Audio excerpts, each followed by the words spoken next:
ನಮಸ್ತೆ ಎಲ್ಲರಿಗೂ ಎಲ್ಲರೂ ಹೇಗಿದ್ದೀರಾ? ಎಲ್ಲರೂ ಚೆನ್ನಾಗಿದ್ದೀರಾ ಅಂದ್ಕೊಂಡಿದ್ದೀನಿ. ನಾನು ಚೆನ್ನಾಗಿದ್ದೀನಿ. ಅಂಗಡಿ ಹತ್ರ ಬಂದೆ, ಸ್ವಲ್ಪ ಸಕ್ಕರೆ ಎಲ್ಲ ಖಾಲಿಯಾಗಿತ್ತು, ತಗೊಂಡೋಗೋಣ ಅಂತ ಬಂದೆ. ನನ್ನ ಹತ್ರ ದುಡ್ಡಿರಲಿಲ್ಲ. ಅಂಗಡಿ ಅಣ್ಣನ ಹತ್ರ ಸಾಲ ಕೇಳಿದೆ. ಇವರು ತಗೊಂಡೋಗಕ್ಕ ಕೊಡಿವಂತೆ ಅಂತ ಹೇಳಿದ್ರು. ಸರಿ ಆಯಿತು ಅಂದ್ಬಿಟ್ಟು ನನಗೇನೇನು ಬೇಕು ಎಲ್ಲ ತಗೊಂಡು ಒಂದು ಕವರ್ಗೆ ಹಾಕಿಸ್ಕೊಂಡಿದ್ದೀನಿ. ಇವ್ರ ಅಂಗಡೀಲಿ ತರಕಾರಿ ಎಲ್ಲ ಸಿಗ್ತೈತೆ. ನಾನು ಯಾವಾಗಾದರೂ ಬೇಕು ಅಂದಾಗ ಇಲ್ಲೇ ತರಕಾರಿ ಎಲ್ಲ ತಗೊಂಡೋಗೋದು. ಬೆಳಗ್ಗೆ ಸಂಜೆ ಎಲ್ಲ ತರಕಾರಿ ಸಿಗುತ್ತಿಲ್ಲಿ. ಹಾಗಾಗಿ ನಾನು ಅಂದರೆ ತರಕಾರಿ ಜಾಸ್ತಿ ಸಾಲ ತರಲ್ಲ. ಏನಾನ ಮನೆಗೆ ಬೇಕಾದಂಥ ಐಟಮ್ ಏನಾದ್ರೂ ಸಾಲ ತರ್ತೀನಿ ಅಷ್ಟೇ. ಜಾಸ್ತಿ ಏನು ನಾನು ಕೊಡ್ತಾರೆ ಅಂದ್ಬಿಟ್ಟು ನಾನು ಜಾಸ್ತಿ ಏನು ಸಾಲ ಕೇಳೋಕ್ಕೆ ಹೋಗಲ್ಲ. ಯಾಕಪ್ಪ ಅಂದರೆ ನಮಗೊಂಥರ ಬೇಜಾರಾಗುತ್ತಲ್ವ ಹಂಗೆಲ್ಲ ಸಾಲ ಜಾಸ್ತಿ ಕೇಳಬೇಕು ಅಂದರೆ. ಹಂಗೆ ಅಲ್ಲಿಂದ ಅಂಗಡಿ ತವಲಿಂದ ಮನೆ ಕಡೆ ಹೊರಟೆ. ನೋಡಿ ಮನೆಗೆ ಬಂದುಬಿಟ್ಟು ಯಾವುದೋ ಫೋನ್ ಬರ್ತಾಯಿತ್ತು. ನನ್ನ ಫೋನ್ ನಾನು ಒಂದೊಂದ್ಸಲಿ ಫೋನು ವೀಡಿಯೋ ಮಾಡಬೇಕು ಅಂತೇಳಿ ಫೋನ್ ಆನ್ ಮಾಡಿ ಇಟ್ಟಿರ್ತೀನಿ. ಆ ಟೈಮಲ್ಲಿ ಫೋನ್ ಬರೋದು ಮತ್ತು ಮೆಸೇಜ್ ಬರೋದು. ಆ ಟೈಮಲ್ಲೇ ಫೋನ್ ಮಾಡ್ತಾರೆ ಯಾರಾದ್ರೂ, ಇಲ್ಲ ಮೆಸೇಜ್ ಆದರೂ ಬರ್ತಿರ್ತೈತೆ. ಆವಾಗ ಆ ಕಡೆ ನೋಡೋಕ್ಕೆ ಹೋಗಿ ಅಂದ್ಕೋತಾರೆ ಕೆಲವು ಜನಗಳು ಕ್ಯಾಮ್ರಾನೇ ನೋಡುತ್ತೇನೋ ಅಂತ. ನಿಜವಾಗ್ಲೂ ಕ್ಯಾಮ್ರಾ ನೋಡೋದಲ್ಲ, ಆ ಫೋನ್ ಬರೋದ್ರಿಂದ ನೋಡ್ತೀನಿ. ಯಾಕಂದರೆ ಫೋನಲ್ಲಿ ಇದರಲ್ಲೇ ಮಾತಾಡ್ತಾ ಇದರಲ್ಲೇ ವೀಡಿಯೋ ಮಾಡೋದು ನಾನು. ಹಂಗಾಗಿ ಇದೇ ಫೋನು ವೀಡಿಯೋ ಮಾಡೋದು, ಇದೇ ಫೋನಲ್ಲೇ ಮಾತಾಡೋದು ನಾನು. ಹಂಗಾಗಿ ನನಗೆ ಯಾವಾದರೂ ಫೋನ್ ಬರ್ತವೇನೋ ಅಂತ ನೋಡ್ತಿದ್ದೆ. ಹಾಗೆ ನನ್ನ ಮಗನಿಗೆ ಒಂದು 4 ನಿಪ್ಪಟ್ಟು ತಂದೆ. ಅವ್ರ ಅಂಗಡೀಲಿ ನಿಪ್ಪಟ್ಟು ಅಂದರೆ ನನ್ನ ಮಗನಿಗೆ ತುಂಬ ಇಷ್ಟ. ಅದಕ್ಕೇ ಅವನಿನ್ನ ಮಲಗವನೇ, ಎದ್ದಿಲ್ಲ. ಅದಕ್ಕೇ ಮೊಟ್ಟೆ ತಂದೆ.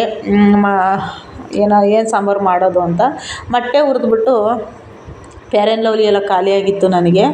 ಹಂಗಾಗಿ ಮೊಟ್ಟೆ ಹುರಿದು ಚಪಾತಿ ಮಾಡೋಣ ಅಂತೇಳಿ ಮೊಟ್ಟೆ ತಂದಿದ್ದೀನಿ. ನಿಜವಾಗ್ಲೂ ನಾನು ಇವಾಗ ಚಪಾತಿ ಮಾಡ್ತೀನಿ. ಆ ಟೈಮ್ ಬಂದು 7:15 ಆಗೋಗ್ಬಿಟ್ಟೈತೆ. ಅದಕ್ಕೆ ಎಲ್ಲ ತಂದೆ. ಅದಕ್ಕೆ ಏನೇನು ಬೇಕು ಎಲ್ಲ ಟೊಮಟೊ ಸಾರು ಟೊಮಟೊ ಗೊಜ್ಜು ಏನಾರು ಮಾಡಿ ಚಪಾತಿ ಮಾಡಿ ಮೊಟ್ಟೆ ಹುರಿಯೋಣ ಅಂತ. ಈಗ ಅದೇನು ಮಾಡಲ್ಲ. ಮೊಟ್ಟೆ ಬೇಯಿಸಿ ಕೈ ಗೊಜ್ಜು ಕಿವುಚ್ಬಿಟ್ಟು ಮುದ್ದೆ ಮಾಡಿಬಿಡ್ತೀನಿ. ಅದಕ್ಕೆ ಸಕ್ಕರೆ 1 kg ತಂದೆ. ಸಕ್ಕರೆ ಫುಲ್ ಖಾಲಿ ಆಗಿಬಿಟ್ಟಿತ್ತು. ಅದಕ್ಕೆ 1 kg ಸಕ್ಕರೆ ತಗೊಂಬಂದೆ. ಸಾಕು ಇವತ್ತಿಗೆ ಇಷ್ಟ ಐಟಮು. ಶಶಿ ಪೌಡ್ರು ಖಾಲಿಯಾಗಿತ್ತು. ಶಶಿ ಪೌಡ್ರು ತಗೊಂಡೆ. ಅದು ದೇವ್ರ ಸಾಮಾನೆಲ್ಲ ತೊಳೆಯೋಕ್ಕೆ ಬೇಕಲ್ವ. ಅದು ಯಾಕೋ ದೇವ್ರ ಸಾಮಾನೆಲ್ಲ ಬೇರೆ ಯಂತ್ರಗಾನ ತೊಳೆದ್ರೆ ಎಲ್ಲ ಅಂಟಿಸ್ಬಿಡ್ತೈತಿ. ನನಗೆ ಹಂಗೆ ಅಂಟಿಸ್ಬಿಟ್ರೆ ಆಗೋದಿಲ್ಲ. ಅದಕ್ಕೇ ತೊಳೆಯೋಣ ಅಂತ ತಗೊಂಬಂದೆ. ಹಂಗೆ ಇದೆಲ್ಲ ಜೋಡಿಸಿ ಇಟ್ಕೊತಾ ಇದ್ದೀನಿ. ಈಗಿಷ್ಟೇ. ನಾನು ಮುದ್ದೆ ಮಾಡಿಬಿಟ್ಟು ಕೈ ಗೊಜ್ಜು ಕಲಿಸ್ಬಿಟ್ಟು ಮೊಟ್ಟೆ ಬೇಯಿಸ್ಕೊತೀನಿ ಅಷ್ಟೇ. ನನಗಿವಾಗ ಚಪಾತಿ ಮಾಡೋಕ್ಕಾಗಲ್ಲ. ಯಾಕಂದರೆ ಬಲಗಡೆ ಭುಜ ಬೇರೆ ಗಾಯನೇ ಇದ್ದಂಗೆ ನೈತೈತಿ, ನನಗೆ ಆಗ್ತಿಲ್ಲ. ಹಂಗಾಗಿ ಸ್ವಲ್ಪ ಯಾಕೋ ಮೈ ನೋವು ಆದಂಗೆ ಆಗ್ಬಿಟ್ಟೈತಿ. ಇವತ್ತು ಸ್ವಲ್ಪ ಸುಡವು ಮೈ ತೊಳ್ಕೊಂಬಿಟ್ಟೆ. ಹಂಗಾಗಿ ಸ್ವಲ್ಪ ಮೈ ನೋವು ಸಿಕ್ಕಾಪಟ್ಟೆ ಆದಂಗೆ ಆಗೈತೆ ಯಾಕೋ. ಅದಕ್ಕೆ ಎಲ್ಲ ಸ್ವಲ್ಪ ಈಗ ಎಷ್ಟು ಬೇಕೋ ಸಿಂಪಲ್ಲಾಗಿ ಅಡುಗೆ ಮಾಡಿ ಊಟ ಮಾಡಿ ಮಲಗಿಬಿಡ್ಬೇಕು. ಹೊಟ್ಟೆ ಬೇರೆ ಎಸಿತೈತೆ. ಅದಕ್ಕೇ ನಿಜವಾಗ್ಲೂ ಹೇಳ್ಬೇಕು ಅಂದರೆ ಅನ್ನ ತಿಂದರೆ ಹೊಟ್ಟೆನೇ ತುಂಬಲ್ಲ. ಅದು ಅನ್ನ ಅಂದ್ರಲ್ಲಿ ಅದು ಏನಿರುತ್ತೋ ಗೊತ್ತಿಲ್ಲ. ಮುದ್ದೆ ತಿಂದಷ್ಟು ಅನ್ನ ಬರೋದೇ ಇಲ್ಲ. ಅನ್ನ ತಿಂದ್ವಿ ಅಂದರೆ ಹೊಟ್ಟೆ ತುಂಬಲ್ಲಪ್ಪ ನಿಜವಾಗ್ಲೂ. ಮುದ್ದೆ ಇರಬೇಕು ಏನಿದ್ರೂ. ಮೆಣಸಿನ್ಕಾಯಿ ಎಲ್ಲ ತಂದೆ. ನಾನು ಇತ್ತೀಚೆಗೆ ಸ್ವಲ್ಪ ಈ ಒಂದು ವಾರದಿಂದ ಹಸಿಮೆಣ್ಸಿನ್ಕಾಯಿ ಜಾಸ್ತಿ ಬಳಸ್ತಾ ಇದ್ದೀನಿ. ಗ್ಯಾಸ್ಟ್ರಿಕ್ ಯಾವಾಗ ಓವರ್ ಆಗುತ್ತೋ ಗೊತ್ತಿಲ್ಲ. ನಾನು ಹಸಿಮೆಣ್ಸಿನ್ಕಾಯಿ ಜಾಸ್ತಿ ತಿಂತಾ ಇರಲಿಲ್ಲ. ಇತ್ತೀಚೆಗೆ ಬಳಸ್ತಾ ಇದ್ದೀನಿ. ಮೆಣಸಿನ್ಕಾಯಿ ಪುಡಿನೇ ಏನು ಹಾಕೋದು ಅಂದ್ಬಿಟ್ಟು ತಂದಿದ್ದೀನಿ. ಕೊತ್ತಂಬರಿ ಸೊಪ್ಪೆಲ್ಲ ಇಟ್ಕೋಬೇಕು.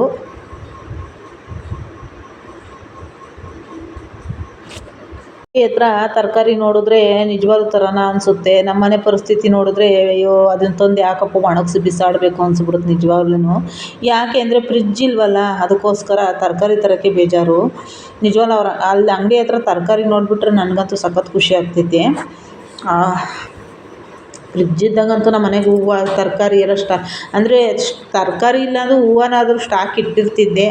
ಈ ಮನೆಗೆ ಬಂದಮೇಲಂತೂ ನಾನು ದೇವ್ರ ಫೋಟೋಗೆ ಹೂವು ಇಡೋದೇ ಬಿಟ್ಬಿಟ್ಟಿದ್ದೀನಿ. ಬರೀ ಪತ್ರೆ ಆಯಿತು, ನಾನಾಯಿತು ಅಷ್ಟೇ. ಅದರಲ್ಲೇ ನ್ಯಾರ ಮಾಡ್ತಾಯಿದ್ದೀನಿ ಈ ಮನೆಗೆ ಬಂದಮೇಲಂತೂ. ಯಾವಾಗ ನನ್ನ ಫ್ರಿಜ್ ರೆಡಿ ಆಗುತ್ತೋ, ಯಾವಾಗ ನನ್ನ ಬಟ್ಟೆ ಹೊಲಿಯೋ ಮಿಷಿನ್ ರೆಡಿ ಮಾಡಿಸ್ತೀನೋ, ನನಗಂತೂ ಅದೆಲ್ಲ ಯಾವಾಗಪ್ಪ ರೆಡಿ ಆಗುತ್ತೆ ಅಂದರೆ ನಾವು ಅಂದ್ಕೊಂಡಂಗೆ ಯಾವುದೂ ಆಗೋದಿಲ್ಲ. ಅದು ಯಾವ್ಯಾವ ಕಾಲಕ್ಕೆ ಆಗಬೇಕೋ ಅವಾಗವಾಗ ಆಗುತ್ತೆ. 5 ವರ್ಷದಿಂದ ನನಗೆ ಒಂಥರ ಏನೋ ಒಂದು ಮನೆಯಲ್ಲಿ ಒಂದು ಫ್ರಿಜ್ ಐತಿ, ಏನಾದ್ರು ಒಂದು ಇಟ್ಕೋಬೋದು ಅನ್ನೋದಿತ್ತು. ಈ ಒಂದು 3 ತಿಂಗಳಾಯಿತು ನನ್ನ ಫ್ರಿಜ್ ಕೆಟ್ಟೋಗಿ. 3 ತಿಂಗಳಿಂದ ಆಗಿಲ್ಲ ನಾನು ಇನ್ನೂ ರೆಡಿ ಮಾಡ್ಸೋಕ್ಕೆ. ಅದಿನ್ನು ಯಾವಾಗ ಗಳಿಗೆ ಕೂಡ ಬರುತ್ತೋ ಗೊತ್ತಿಲ್ಲ. ತರಕಾರಿ ತಂದು ಯಾವಾಗ ಸ್ಟೋರ್ ಮಾಡಿ ಇಟ್ಕೊತೀನೋ ಅದ್ರಲ್ಲಿ ಗೊತ್ತಿಲ್ಲ. ರೆಡಿ ಮಾಡಿಸ್ಬಿಟ್ಟು ನೋಡೋಣ. ಏನಾದರೂ ಒಂದು ಅನ್ಕೊಂತೀನಿ, ನಾನು ಅನ್ಕೊಂಡಿದ್ದೇನೋ ಬೇಗ ಆಗೋದಿಲ್ಲ, ಅದು ಯಾವಾಗ ಆಗಬೇಕೋ ಆವಾಗಲೇ ಆಗೋದು. ನೋಡೋಣ, ಅದಕ್ಕೂ ಕಾಲ ಕೂಡಿ ಬರಲಿ, ಅಲ್ಲೇವರೆಗೂ ಕಾಯೋಣ. ನೋಡಿ ಈ ಕಡೆ ಮೊಟ್ಟೆ ಬೇಯಕ್ಕೆ ಇಟ್ಟಿದ್ದೀನಿ, ಆ ಕಡೆ ಟೊಮೊಟೊ ಹಣ್ಣು ಸುಡೋಕೆ ಇಟ್ಟಿದ್ದೀನಿ. ಇದು ಹಪ್ಳ ಸುಡೋದು ತುಂಬ ಚೆನ್ನಾಗಿರುತ್ತೆ. ಇದು ಉರಿನೂ ಚೆನ್ನಾಗಿ ತಾಕುತ್ತೆ ಇದಕ್ಕೆ, ಟಮಾಟೆ ಹಣ್ಣಿಗೆ. ನಾನು ಅವಾಗೆಲ್ಲ ಫಸ್ಟು ಬಾಣಲಿಲಿ ಬೇಯಿಸ್ಕೊತಿದ್ದೆ ಟಮಾಟೆ ಹಣ್ಣು, ಅಂದರೆ ಹುರ್ಕೊಂತಿದ್ದೆ. ಇವಾಗ ನಾನು ಒಂದು ಕಬ್ಬಿಣದ ಥರ ಇದು ಹಿತ್ತಾಳೆ ತಂತಿ, ತಾಮ್ರದ ತಂತಿ ಹಾಕಿ ಸುತ್ತಿ ರೆಡಿ ಮಾಡಿರ್ತಾರೆ. ಎಷ್ಟೇ ಒಲೆ ಮೇಲೆ ಇಟ್ರೂ ಇದು ಇದಾಗೋದಿಲ್ಲ ತಂತಿ, ಹಂಗಾಗಿ ಚೆನ್ನಾಗಿರುತ್ತಿದ್ದು. ಅದಕ್ಕೆ ಇದನ್ನು ನಾನು ಯಲ್ಲಾಪುರದಾಗಿದ್ದಾಗ ತಗೊಂಡಿದ್ದು. ಹಪ್ಳ ಸುಡೋಕ್ಕೆ ಮತ್ತು ಟಮಾಟೆ ಹಣ್ಣು ಸುಟ್ಕೊಳ್ಳೋಕ್ಕೆ ಚೆನ್ನಾಗಿರುತ್ತಿದ್ದು. ಟಮಾಟೆ ಹಣ್ಣು ಕೈಗೊಜ್ಜು ಏನಾದ್ರು ಕಿವುಚ್ತೀವಿ ಅಂದರೆ ಸುಟ್ಕೊಳ್ಳೋಕೆ ಚೆನ್ನಾಗಿರುತ್ತದು.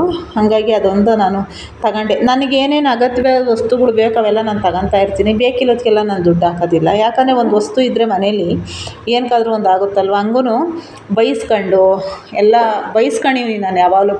ಏನಾದ್ರು ತಗೊಂಡು ನೋಡಿ, ಇದು ಎಷ್ಟು ಚೆನ್ನಾಗೈತಿ ಅಂದರೆ ಅವಾಗ ಬರೀ 50 ರೂಪಾಯಿ ಏನೋ ಕೊಟ್ಟು ತಗೊಂಡಿದ್ದೆ ಇದನ್ನು. ತುಂಬ ಚೆನ್ನಾಗೈತಿ ಇದು ಹಪ್ಳ ಏನಾದರೂ ಸುಡೋಕ್ಕೆ. ವಿಡಿಯೋ ನೋಡಿದ್ದಕ್ಕೆ ಧನ್ಯವಾದ.